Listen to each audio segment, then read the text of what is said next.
함께 전국을 누비면서 유권자를 만나고 진심을 전해드리고 있는 여러분, 정세균 전 국무총리를 큰 박수와 함성으로 모셔보겠습니다. 정세균 총리입니다.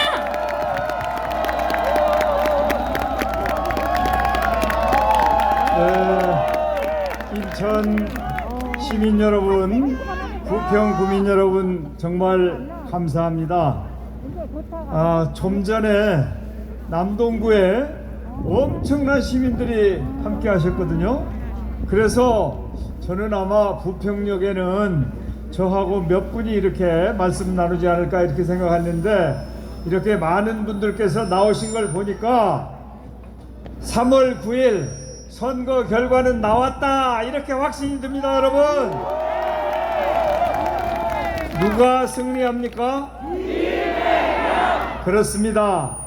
나를 위해, 인천을 위해, 대한민국을 위해 이재명이 승리합니다.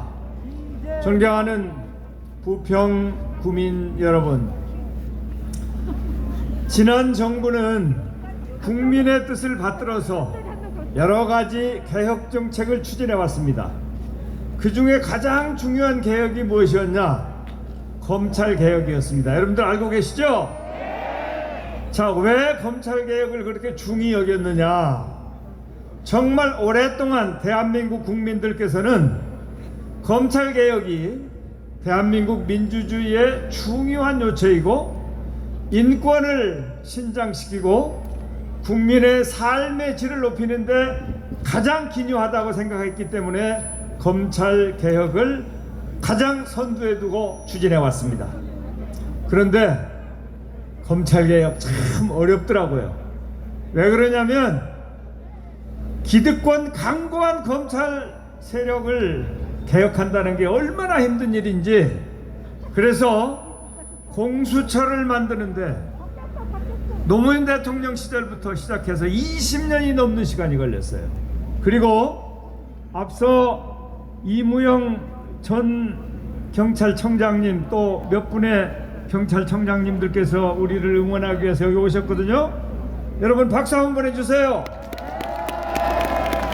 예, 대한민국의 검찰과 경찰이 공권력을 적절하게 잘 배분해서 국민의 인권을 존중하면서 검찰권, 경찰권을 행사해야 되는데 이게 기울어진 운동장이었어요.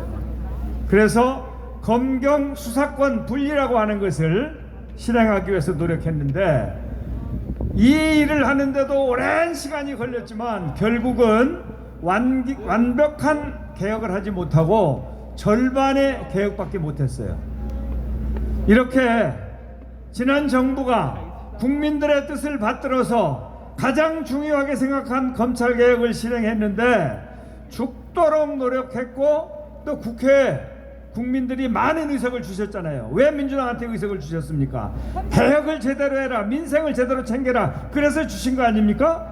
그래서 그 의석을 토대로 해가지고 검찰개혁을 추진했는데 절반의 개혁밖에 성공을 못했어요. 그게 공수처 설치와 검경 수사권 분리입니다.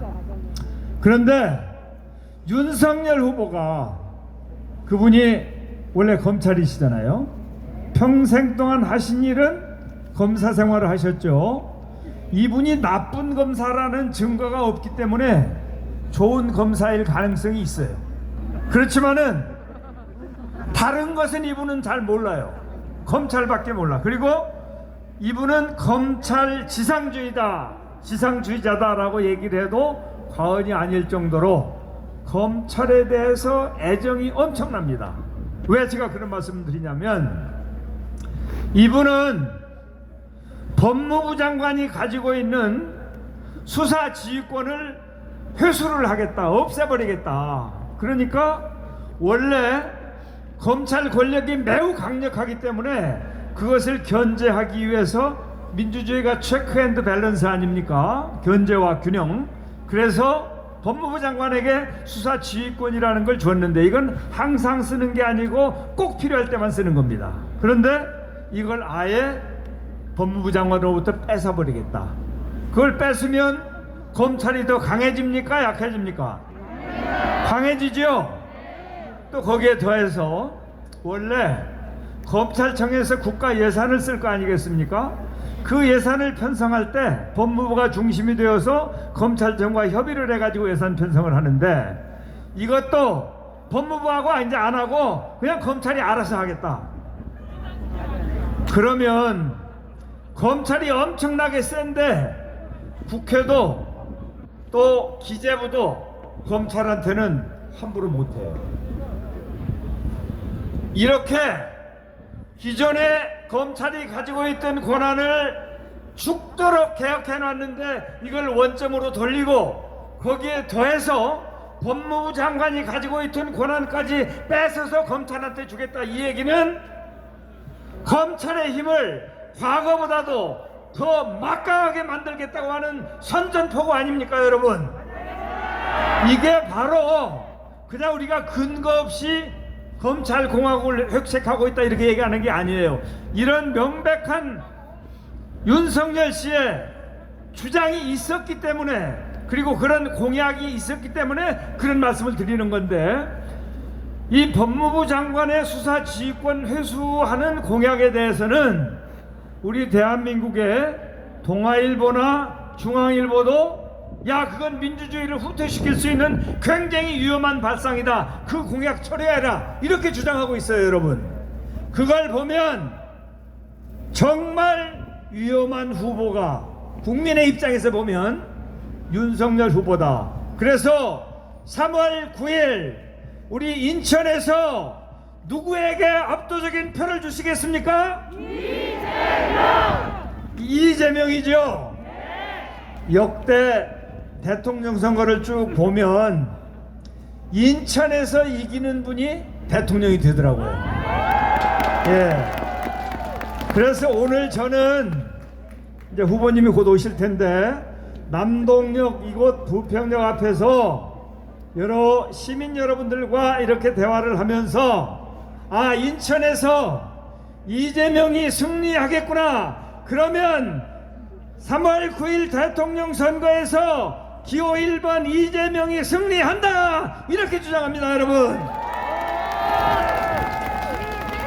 여러분 정말 오늘 추운 날이죠. 여러분들 왜 오셨어요?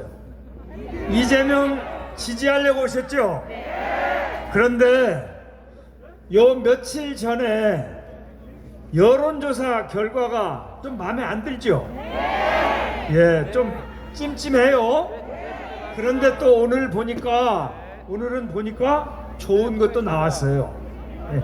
그런데 여기서 우리가 느낄 수 있는 건, 여론조사라고 하는 것은 참고사항일 뿐이다. 참고사항일 뿐이다. 그게 전부가 아니죠. 혹시 제가 종로 국회의원 출마했을 때 여론조사 나온 거 혹시 기억하시는 분 계세요? 그때 제가 페이스북에다가 썼죠. 두고 보자 누가 오른지. 제가 종로에서 오세훈 후보하고 경쟁을 하고 있는데 여론조사가 제가 17%를 진다는 거예요. 그러니까 제가 다리에 힘이 빠지겠어요, 안 빠지겠어요? 다리에 힘이 빠지겠죠? 지금 이상한 여론조사는 여러분들 다리 힘 빼려고 그러는 거예요. 그래서 선거를 하고 나서 개표를 해봤더니 누가 이겼어요? 정세균이 이겼는데 그것도 13.7%를 이겼어요. 원래 진다는 거하고 이긴 거하고 합치면 30%를 이긴 거예요. 30%를. 그러니까 여론조사는 참고사항이고 우리가 지금부터 열심히 우리 아는 분들, 가족들 등등에게 얘기를 해서 여론조사도 올려야죠. 그럼 기분도 좋고 마음도 편하잖아요. 그렇지만 여론조사 그것 때문에 다리 힘이 빠져가지고 열심히 선거운동하고 캠페인하는 거 절대 게을리해서는 안 된다, 이런 차원에서 말씀드리는 겁니다. 아시겠죠?